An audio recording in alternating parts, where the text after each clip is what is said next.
저는 정물화 샘플 그림 2장을 보여주며 웃으면서 말했다. 얘들아, 이거 봐라. 오늘은 정물화를 그릴 거야. 선생님이 2개의 모델을 준비했어. 공을 그리고 싶은 친구는 이쪽으로, 화분을 그리고 싶은 친구는 저쪽으로. 먼저 연필로 스케치하고 나서 색칠할 거야.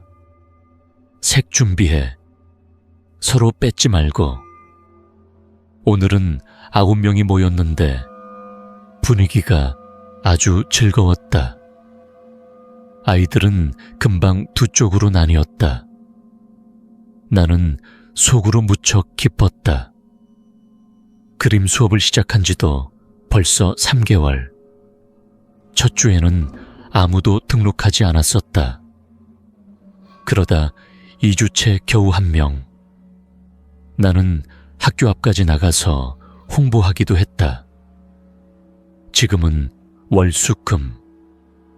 화목토마다 수업이 있다. 수업료는 월 단위. 아주 저렴하다. 학생들은 꼭 꾸준히 오는 건 아니고 대부분 재미로 배우는 거라 크게 구속하지 않는다. 토요일 아침. 수업은 보통 제일 한산했는데 지금은 많이 늘었다. 퇴근이 늦거나 교통체증 때문에 아이를 늦게 데리러 오는 부모들이 아이들을 맡길 곳이 필요해 여기다 보낸다. 덕분에 정원이 꽉 찼다. 그래서 보조 선생님 1명을 이미 고용했고 곧 또 1명을 더 뽑을 예정이다. 미술 전공자를 모집하는 공고도 인터넷에 올렸다. 후후. 거의 다 된 것 같다. 내 꿈은 미술 학원을 세우는 것이다. 앞으로는 심화 과정도 열고 싶다. 수채화, 아크릴, 유화까지. 조소나 패션 디자인 수업도 열 수 있지 않을까. 또 어떤 학부모가 등록하러 왔다. 와, 이번엔 원장 선생님 교장의 소개로 온 모양이다. 아이 둘을 데리고 온 어머니가 말했다. 여기가 교장 선생님 딸이 미국 유학 갔다 와서 연 학원이구나. 멋지네. 나는 순간 얼굴이 화끈거렸다. 도대체 선생님이 어떻게 소개한 거람. 아이 둘은 뛰어들더니 공을 덥석 낚아챘다. 아, 큰일이다. 원장 선생님이 바로 아이들을 혼냈다. 애들한테 소리치지 마세요. 괜찮아요. 자, 너희 둘은 이 공을 그려봐. 이건 장난감이 아니야. 다른 친구들이 그릴 모델이야. 이렇게 그림처럼 말이지. 나는 공을 다시 빼앗아 2 아이에게 설명했다. 얘들은 제 집에서 과외 듣는 아이들인데 오늘 구경시켜주려고 데려왔어요. 그래도 예전보다 덜 어수선하네요. 그렇죠. 원장 선생님이 말했다. 한 아이가 물감을 흩뿌려서 내가 주우며 말했다. 저도 보조 선생님을 더 구해야겠어요. 우리나라는 아직 미술 전공자가 적죠. 그렇죠. 월급이 적으니까. 대부분은 디자인이나 멀티미디어 쪽으로 가버려요.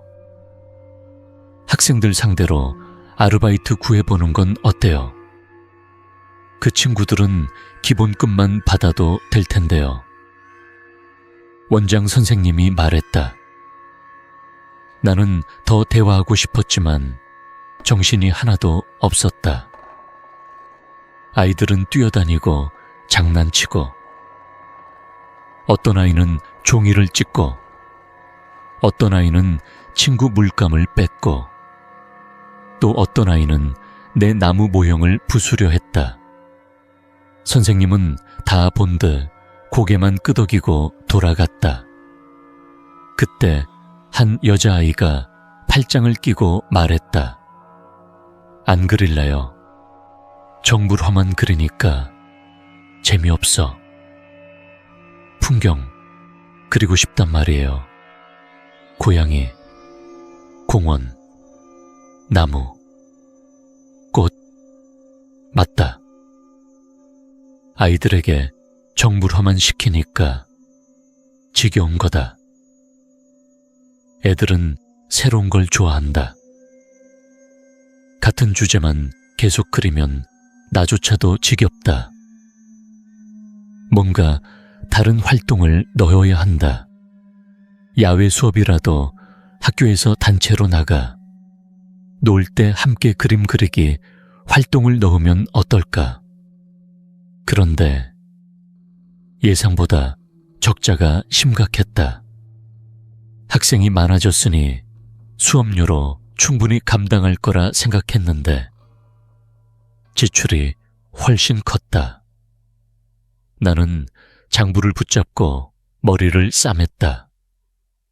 학생 수가 많아 출석 체크도 제대로 못하고 학부모들은 반만 내거나 샹유의 엔 절반밖에 안 왔으니 하면서 깎아달라 하고 다음 달은 안 나올 수도 있다고 하기도 했다. 어떤 부모는 15분만 배우고 바로 데려갈게요 하기도 하고 이래저래 돈이 모이지 않았다. 월세, 강사비, 재료비, 특히 지난주에 아크릴, 유화 물감을 대량으로 사느라 큰 돈이 나갔다. 붓도 엄청 비싸고 유화 물감은 너무 많이 소모됐다. 캔버스판은 또 왜 이렇게 비싼지 괜히 무리했다. 앞으로는 유화 아크릴반은 학생이 직접 재료를 사오도록 해야겠다. 재료비를 추가로 내면 학원 재료를 쓰게 하고 처음에는 캔버스 패드로 연습시키는 게 나을까? 몬테마르테도 꽤 비싼데 더 저렴한 게 있을까? 또 학교에서 곧 현장 학습을 간다는데 목적지가 구찌 추치쿠찌 터널이라네. 아이들에게 풍경화 소재가 될지도 모르겠다. 걱정이 쌓일 무렵 원장 선생님이 와서 도와주셨다. 직접 같이 앉아 그림도 그리셨다. 얘들아, 잘 봐라. 종이에 이렇게 여러 물체가 있을 땐 전체 크기를 먼저 가늠해야 해. 종이 안에서 균형을 맞춰야 하지.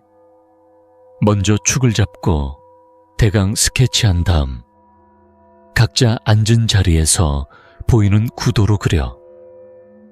선생님이 설명할게. 자, 선생님이 한 바퀴 돌면서 도와줄게. 나는 칠판에 단계를 그리며 설명하고 아이들을 봤다. 아직 미숙해서 다들 스케치를 못했다. 심지어 어른들도. 원장 선생님도 앉아 그리시는데 지우개질만 하셨다. 아이들이 놀리며 웃었다. 원장 선생님, 그림 못 그려요. 귤이 삐뚤빼뚤해요. 선생님은 웃으며 말했다.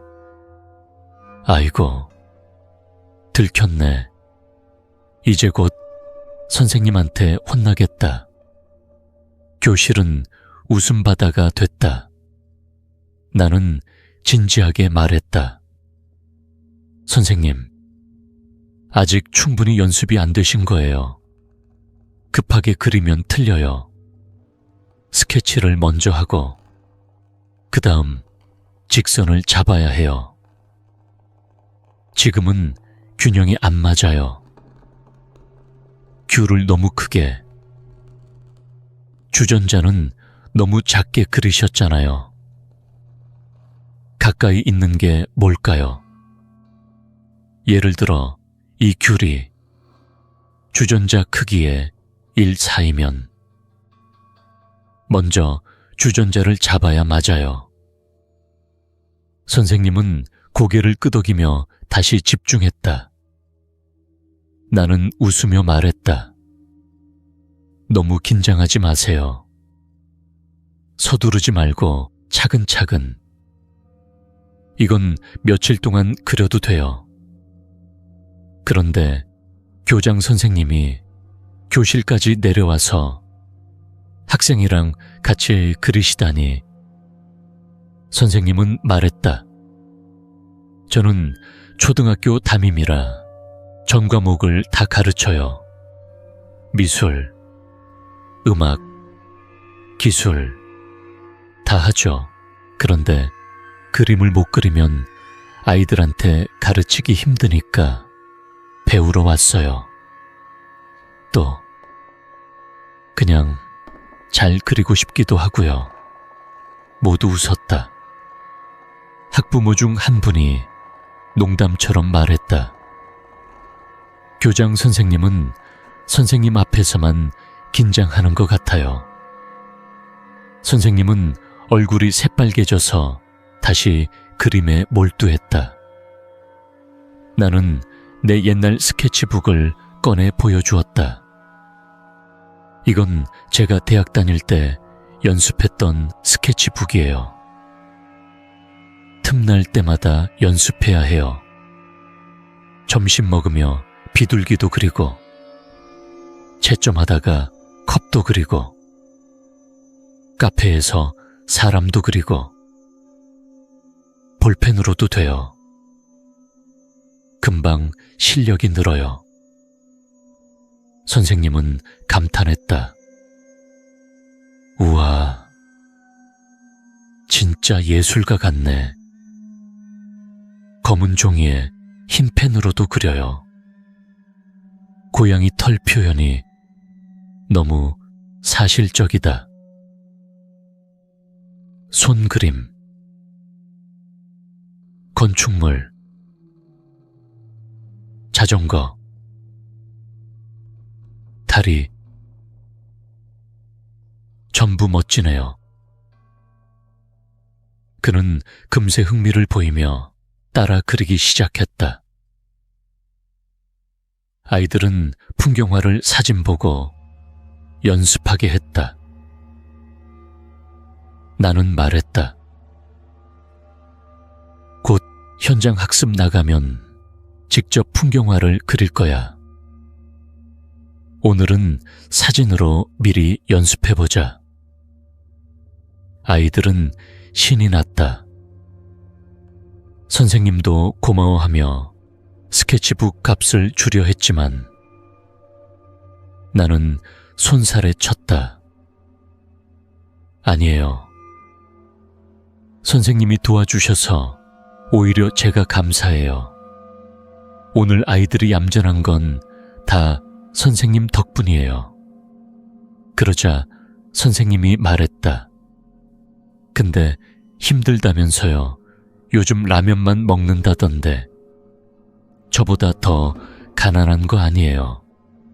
나는 순간 얼굴이 붉어졌다. 조만간 괜찮아질 거예요.